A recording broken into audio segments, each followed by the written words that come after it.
নাটোরে গাছে গাছে ছেয়ে গেছে আমের গুটি, বাম্পার ফলনের সম্ভাবনা। নাটোরের সদরের হাজরা থেকে বিস্তারিত জানিয়েছেন প্রতিনিধি বোরহানউদ্দিন বনি। কাছে ছেয়ে গেছে আমের গুটি, বাম্পার ফলনের সম্ভাবনা। তবে গত কয়েকদিনের খরাতে আমের গুটি কিছু ঝরে পড়েছে। কয়েকদিনের বৃষ্টিতে আমের গুটির জন্য ভালো হয়েছে।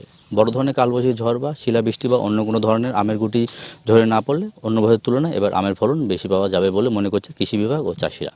তবে নাটোর জেলার লালপুর ও বাগাতিপাড়া উপজেলা আমের বাগান বেশি থাকলেও গতবারের তুলনায় আমের ফলন কমেছে, কারণ গতবার বাগানে আম কম এসেছিল, তাই তারা আম বাগান কেটে এবার অন্য ফসল আবাদ করছে। কৃষি কর্মকর্তা হাবুল ইসলাম খান জানান, নাটোরে এবার গুটি ভালো আছে। এই কয়েকদিনের বৃষ্টিতে আমের গুটির জন্য ভালো হয়েছে। এমন বৃষ্টি হলে আমের জন্য ভালো হবে, তবে শিল ও ঝড় আমের জন্য ক্ষতি হবে। বর্তমান আবহাওয়া স্বাভাবিক আছে, তারা আমে যেন কোনো রোগবালাই না হয় এজন্য আম চাষিদের ছত্রাকনাশক স্প্রে করার পরামর্শ দিচ্ছে। নাটোর জেলাতে এবার 5,693 হেক্টর জমিতে আমের চাষ করা হচ্ছে। ঝড়, শিল বা বৃষ্টিতে নষ্ট না হলে 60,000 মেট্রিক টন আম পাওয়া সম্ভব।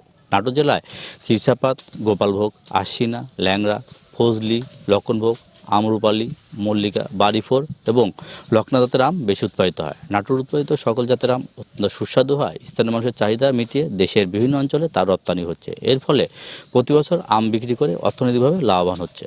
আম চাষিরা আমি সঠিক দাম পায়, তাহলে সামনের বছর আম চাষে আগ্রহী হবে।